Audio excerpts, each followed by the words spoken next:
मुद्दा जनकपूर या नावावरून जालना शहराला जालना हे नाव का पडले तर 18व्या शतकाच्या उत्तरार्धात म्हणजे 19व्या शतक सुरू झालं होतं आणि 18वं म्हणजे ते काय असेल ते 18व्या शतकाच्या काळामध्ये काय झालं की जालना शहरामध्ये जुलाहेन नावाचा एक कपड्याचा व्यापारी होता आणि हा कपड्याचा व्यापारी जालन्यामध्ये त्याचे स्वतःचे म्हणजे कारखाने हातमाग वगैरे पूर्वी जालना शहरामध्ये हातमाग. जय हिंद, जय महाराष्ट्र, जय सनातन. बंधू आणि भगिनींनो, काल आपण जालना शहराचा इतिहास, पौराणिक इतिहास बघितला. त्या इतिहासाअंतर्गत जालना जिल्ह्याची निर्मिती बघितली. जालना जिल्हा केव्हा तयार झाला आणि जालना जिल्ह्यामधल्या व्यापारी पेठेचं महत्त्व आणि जालना शहरातील रस्ते समस्या आणि विद्युत समस्या, रोडवर लाईट वगैरे त्या समस्या आपण जाणून घेतल्या. आज आपण जालना शहराच्या मुख्य म्हणजे पाणी समस्या आणि जालना या शहराचं जनकपूर या नावावरून जालना हे नाव कसे पडले किंवा कोणी ठेवले हा इतिहास आपण बघणार आहोत. तर जालना शहराचा महत्त्वाचा मुद्दा म्हणजे पाणी पुरवठा. आता जालना शहर त्या काळामध्ये ज्यावेळेस जिल्हा असेल, तालुका असेल, त्या काळामध्ये त्याची लोकसंख्या फारशी 5-10 हजार असेल तालुका असताना, आणि तो तालुका असताना त्या काळामध्ये निजाम सरकारच्या ताब्यामध्ये होता. म्हणजे 1925-30च्या काळामध्ये. आणि निजाम सरकारच्या ताब्यात असताना हैदराबाद संस्थानाअंतर्गत या जालना शहराचा कारभार चालायचा.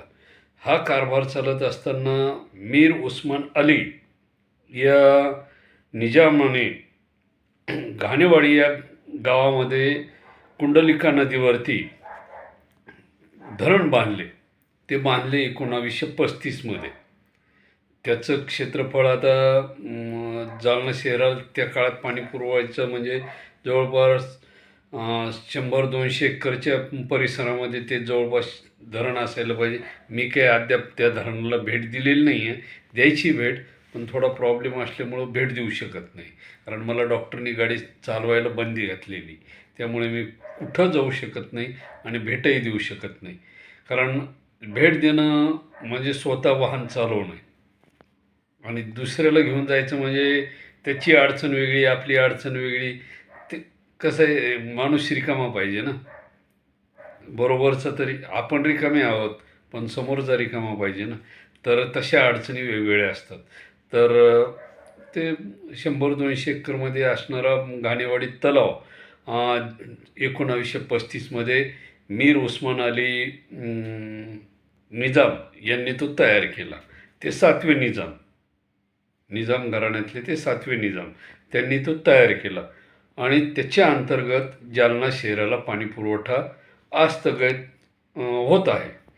तर त्यांनी ज्यावेळेस ती पाणीपुरवठा योजना वगैरे हाती घेतली त्यावेळेस 5,000, 10,000 काय लोक असतील, 1,000, 2,000 त्या लोकांना ते पाणी पुरून उरत होतं आणि थोड्याफार प्रमाणात तिथले शेतकरी ते धरणाचं पाणी शेतीसाठी घेत असत आणि त्यांचा शेतीचा उदरनिर्वाह त्या ठिकाणी भागत असेल. असा उद्योग त्या ठिकाणी सुरू झाला. परंतु आजच्या काळामध्ये मागील 10 वर्षात, 20 वर्षात जालना शहराची लोकसंख्या वाढत चालली आणि वाढत जाऊन बऱ्याचशा प्रमाणामध्ये काय झालं आहे की या लोकसंख्येमध्ये मोठ्या प्रमाणावर भर पडत आलेली आहे. आणि 90च्या काळामध्ये, 1990च्या काळामध्ये जिल्हाधिकारी वगैरे जे काही त्या काळामधले होते त्यांनी शहागडवरून पाईपलाईन वगैरे जालना शहराला आणली. त्याच्यानंतर जालनाजवळून दुधना प्रकल्प, त्या प्रकल्पातून सुद्धा पाणीपुरवठा योजना सुरू केली होती. परंतु तेवढ्याने ते पाणी भागत नव्हतं आणि आता नंतरच्या काळामध्ये 2012मध्ये जालना शहराला थेट पैठण जायकवाडी धरण जे 1976मध्ये तयार करण्यात आलेलं आहे, ते जायकवाडी म्हणजेच आजचं नाथसागर, या नाथसागरामधून जवळपास 90 ते 100 किलोमीटर अंतरावरून ती पाईपलाईन आणलेली. मध्ये येताना जवळपास 18 ते 20 गावं लागतात. त्या सर्व गावांची तहान भागवत ती पाईपलाईन जालना शहराचं तहान भागवण्याचं काम करत आहे. आणि जवळपास हे रस्त्यामध्ये लागणारे जे काही गावं आहेत, चिंचखेड, त्यानंतर एकतुणी, पारनेर तांडा, शिरनेर तांडा, पारनेर, शिरनेर ही गावंसुद्धा, त्यानंतर मठपिंपळगाव, त्याच्यानंतर लालवाडी, इंदेवाडी अशा अनेक गावाची तहान भागवत या योजनेने जालना शहराची तहान भागवलेली आहे. आणि आजच्या काळामध्ये मागील जे काही समजा 1-2 वर्षाचा कालावधी झाला, त्या कालावधीमध्ये जालना शहराअंतर्गत जवळपास 135 कोटी रुपयाची नवीन पाईपलाईन शहरामध्ये विस्तार तिचा करण्यात आलेला आहे. आणखी काम चालू आहे. अनेक ठिकाणी टाक्या वगैरे उभ्या आहेत, परंतु त्या टाक्या अद्यापपर्यंत चालू झालेल्या नाहीत. केव्हा होतील ते महापौर, ते आयुक्त मॅडम, नगरसेवक हे लोक त्यांचा भाग येतो. परंतु आणि ही पैठण म्हणजेच पूर्वीचं प्रतिष्ठान आणि पूर्वीचं जनकपूर हे 90 ते 100 किलोमीटर अंतर असलेलं 250 कोटी रुपये खर्च करून ही पाणी पुरवठा योजना त्या काळामध्ये 2012मध्ये सुरू करण्यात आलेली. त्याच्यानंतरच्या काळामध्ये आणि वेळ पडली, पाणी टंचाई, समजा पाईपलाईन खराब झाली, काही अडचणी आल्या, तर अप्पर दुधना म्हणजे सोमठाणा या ठिकाणाहून सुद्धा पाण्याची व्यवस्था करण्यात येत असते. तसेच दुष्काळजन्य परिस्थिती निर्माण झाल्यानंतर शहरातील काही विहिरी आहेत. आणि मला तरी असं वाटतं की ज्याप्रमाणे शासन किंवा प्रशासन, महापालिका वगैरे जे काय असतील, ज्याप्रमाणे थोड्याफार प्रमाणात ज्या जालना शहरामध्ये विहिरी वगैरे आहेत, त्यांचा ज्याप्रमाणे वापर करता किंवा त्या विहिरी वगैरे याच्यामधून पाणी पुरवठा केला जातो. शक्यतो जास्तीत जास्त बारव वगैरे, आता इंदिरानगर भागामध्ये एक बारव आहे, तिचं नूतनीकरण, रिपेअर वगैरे करून तिला व्यवस्थित पुनर्बांधणी करून त्या बारवेचं पाणीसुद्धा जालना शहराला पुरू शकतं. त्यानंतर अमृतेश्वर महादेव मंदिर या ठिकाणी सुद्धा एक मोठी बारव आहे, त्या ठिकाणचं पाणी पुरू शकतं. त्यानंतर शास्त्री मोहल्ल्यामध्ये एक बारव आहे. ह्या सर्व बारव ज्या आहेत पुरातन, तसेच महादेव मंदिर, पंचमुखी महादेव मंदिर या ठिकाणी 900 वर्षाची ते महादेवाची जी स्थापना आहे मंदिराची, त्या ठिकाणी सुद्धा एक बारव आहे.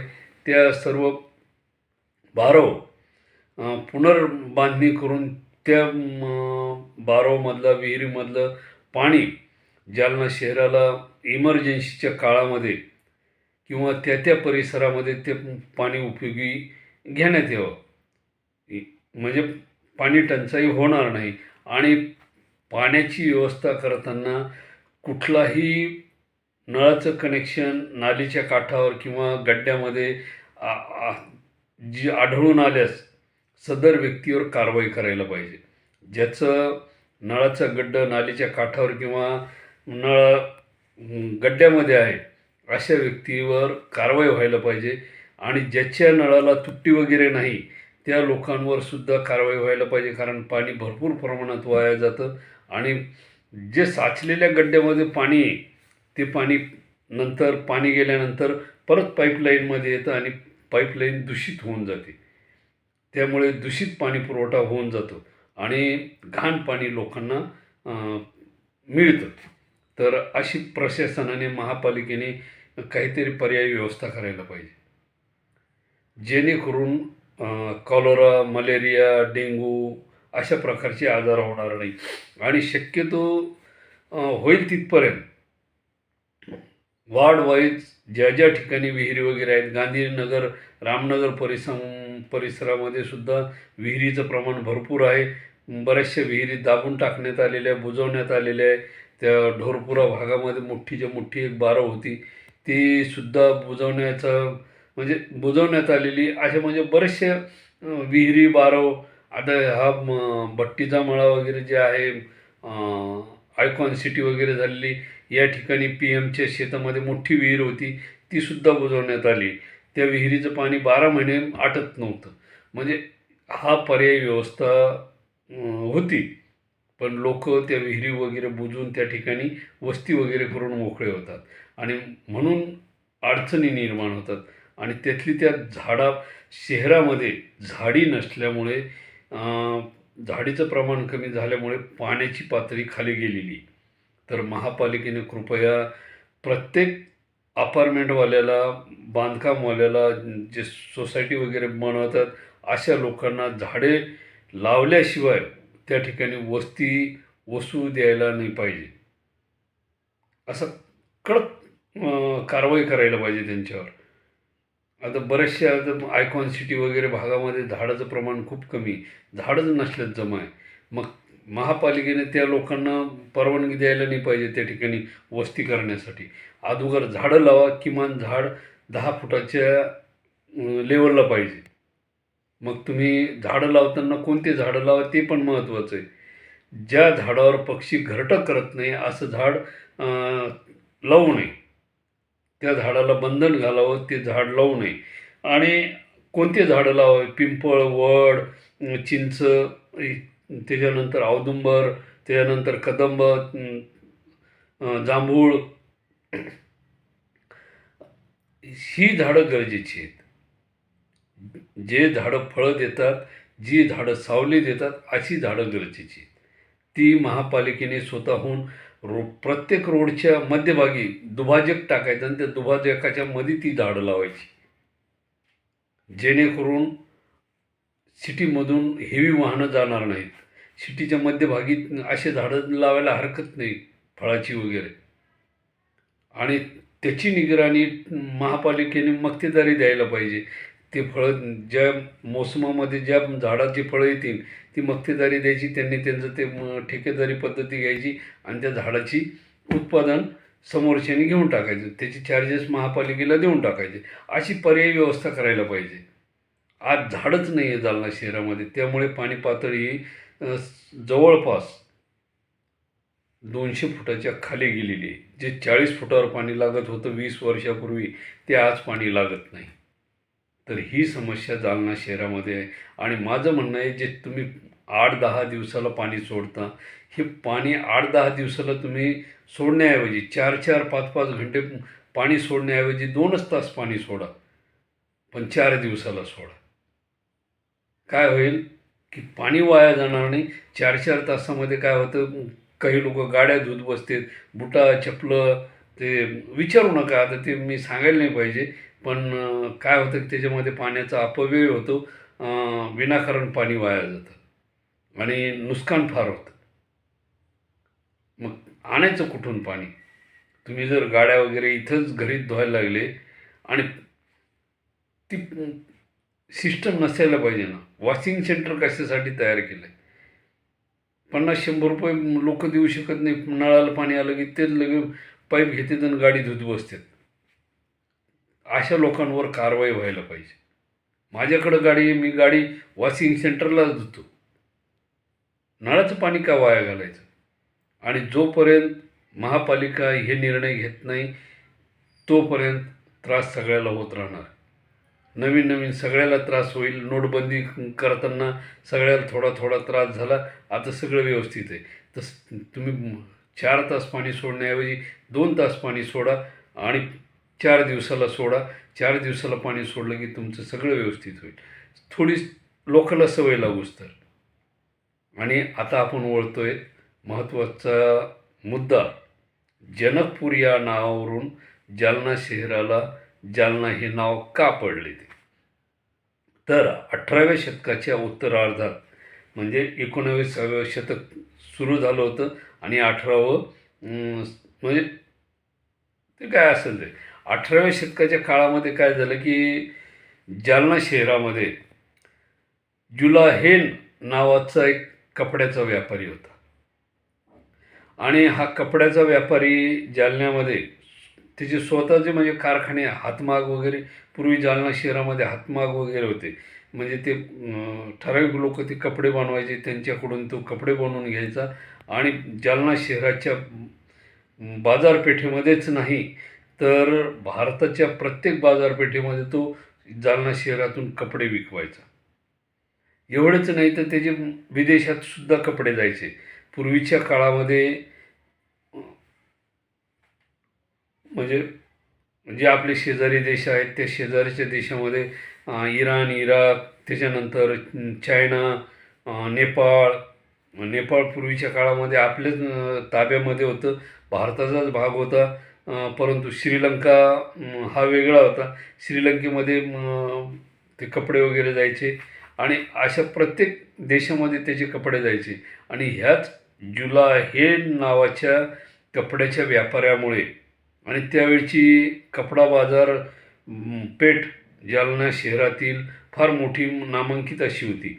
जसं सध्याच्या काळामध्ये जालना शहरामध्ये सल्ल्याचा उद्योग, सल्ल्याची बाजारपेठ ज्याप्रमाणे मोठी आहे त्याप्रमाणे कपड्याचा व्यवसाय त्या काळामध्ये फार मोठ्या प्रमाणात होता. आणि त्यामुळे त्या व्यापाऱ्याच्या नावामुळे, जुलाहेल नावाच्या व्यापाऱ्यामुळे त्याचा अपभ्रंश तयार होऊन जालना असे नाव तयार झालेले. मी सांगतोय म्हणून माझ्यावर विश्वास ठेवू नका, तुम्ही इतिहासाची पानं चाळा. जनकपूरचं जालना कसं झालं याची पानं तुम्ही चाळा. जालना शहरामध्ये ह्या गोष्टी होत्या का? आज जालना शहरामध्ये सल्ल्याचा उद्योग केला जातो, बियाणाचा उद्योग केला जातो आणि सर्वात मोठा, जास्त मोठा उद्योग जर म्हटलं तर सल्ल्या. सल्ल्याचे म्हणजेच गज तयार करण्याचे सर्वात मोठं उत्पादन महाराष्ट्राच्या कुठल्या जर जिल्ह्यामध्ये असेल तर ते जालना शहरामध्ये आहे. आणि ह्या जालना शहरामध्ये असल्यामुळे याला सल्ल्याचा जिल्हासुद्धा म्हणजे गज तयार करण्याचा जिल्हासुद्धा म्हणून ओळखतात. म्हणजे प्रत्येक वेळेस 10 वर्षानंतर, 35 वर्षानंतर, 40 वर्षानंतर, 100 वर्षानंतर प्रत्येक गावाची ही ओळख बदलत जाते. 100 वर्षाच्या काळानंतर त्याची ओळख वेगळ्या पद्धतीची होऊन जाते. पूर्वीच्या काळामध्ये या ठिकाणी अन्नधान्य, गूळ, कापूस याचं उत्पादन व्हायचं. नंतरच्या काळामध्ये कपड्याचं उत्पादन, म्हणजे ते वेगवेगळ्या परिस्थितीनुसार. आणि मग तशा पद्धतीने या ठिकाणी अनेक उत्पादने सुरू झाली. आज जालना जिल्हा 2 उत्पादनावर जास्त भर आहे. एक म्हणजे सल्ल्या आणि दुसरे म्हणजे बियाणे. बियाणाचे मोठमोठाले कारखाने, मैकोसारखा, शीतल कलश सीडसारखे कारखाने जालना शहरामध्ये आहेत. अशा अनेक मोठमोठाले उत्पादन करणारे कारखाने जालना शहरामध्ये असल्यामुळे ही बाजारपेठ नामांकित अशी आहे. आजही आपलं महत्त्व टिकून ठेवलेलं आहे. आणि मराठवाड्याची राजधानी म्हणून जालना शहराची जी हजारो वर्षापूर्वीची ओळख होती तीसुद्धा आज टिकून आहे. लोकसंख्या वाढत चाललेली आहे, शहराचा विस्तार होत चाललेला आहे. तिकडे सेलगाव, दावलवाडी, इकडे मंजरेवाडी या भागापर्यंत, त्यानंतर रामनगर साखर कारखान्यापर्यंत शहराचा विस्तार होत चाललेला आहे. इकडे इंदेवाडी, आंतरवाला या भागामध्ये विस्तार झालेला आहे. आणि इकडे जामवाडी परिसर जवळपास त्यांनी शहराने विस्तृत केलेला आहे. इकडे माळाचा गणपती, म्हणजे भरपूर प्रमाणात शहराचा विकास होत चाललेला आहे, वस्ती वाढत चाललेली. परंतु या ठिकाणी महत्त्वाचे म्हणजे शहराचे सुशोभीकरण. रस्ते जोपर्यंत विकसित होत नाही, शहरामध्ये एस टी महामंडळाच्या बसेस धावायला पाहिजे, जसे संभाजीनगरला सुरू झालेले आहेत, पुण्यामध्ये PMT आहे, मुंबईमध्ये बेस्ट आहे, तशी जालना शहरामध्ये बस सेवा सुरू व्हायला पाहिजे लोकलमध्ये. म्हणजे इथून आंतरवाला, त्याच्यानंतर रोहनवाडी, खरपुडी, मंजिरेवाडी, रामनगर हे महापालिकेनं करायला पाहिजे. महापालिका किती पॉवरफुल आहे याच्यावरून ह्या गोष्टी कळतात. अशा बारीक सारीक गोष्टी आहेत. खेड्यापाड्यातून लोक कामगार यायला लागलेले आहेत शहरामध्ये, त्यांची येण्याची व्यवस्था व्हायला पाहिजे. या हिशोबाने बस सेवा अत्यंत गरजेची. महत्त्वाचं म्हणजे सर्वात मोठं म्हणजे बस सेवा शहरामधून व्हायची तर शहराचं विस्तारीकरण व्हायला पाहिजे. रोड मोठाले व्हायला पाहिजे. भोकरदन नाक्यापासूनचा रोड तर उडपी हॉटेलपर्यंतचा ह्या रोडचं रुंदीकरण व्हायला पाहिजे. मोतीबाग ते गांधी चमन ह्या रोडचं रुंदीकरण व्हायला पाहिजे. म्हणजे प्रत्येक रोड असा कसा व्हायला पाहिजे की माणूस उभा राहिला की त्याला, आणि प्रत्येक ठिकाणी सिग्नल व्यवस्था व्हायला पाहिजे, उड्डाणपूल व्हायला पाहिजे. जोपर्यंत हे होत नाही तोपर्यंत जिल्ह्याचा विकास होत नाही. कारण आज जालना शहरामधून खूप मोठ्या प्रमाणावर 10-10, 15-15, 20-20 किलोमीटरवरून लोक कामाला शहरामध्ये यायला लागलेत. परंतु वाहतुकीचं साधन नसल्यामुळे त्यांची अडचण आहे. आता जालना शहरामध्ये इथून जिंदल मार्केटला जर जायचं आहे सुवर्णकारनगरमधून तर रिक्षावाला 60 रुपये घेतो, रॅपिडोवाला 60 रुपये घेतो. एका माणसाला तेवढेच लागतात, 3 माणसाला तेवढेच लागतात. म्हणजे एका माणसाला तो रिक्षा परवडत नाही. त्यासाठी एस टी महामंडळाने किंवा महापालिकेने त्यांची बस सुरू करणं फार अत्यंत गरजेची आहे. कारण हातावरला माणूस 60 रुपये देऊन खर्च करून 60 आणि 60 120, जाणं येणं 120 रुपये. ठीक आहे, तो कामावर डब्बा घेऊन गेला, पण शक्य कसं आहे? तर अशी पर्यायी व्यवस्था करायला पाहिजे. मित्रांनो, तुम्हाला कालचा व्हिडिओ कसा वाटला, आजचा व्हिडिओ कसा वाटला, तुम्ही तुमच्या मित्रपरिवारांना शेअर करा, लाईक करा, सबस्क्राईब करा आणि जास्तीत जास्त या व्हिडिओला सर्वसामान्य जनतेपर्यंत पोहोचवा, जेणेकरून आपल्या शहराचा मोठ्या प्रमाणात विकास होईल. जय हिंद, जय महाराष्ट्र. धन्यवाद.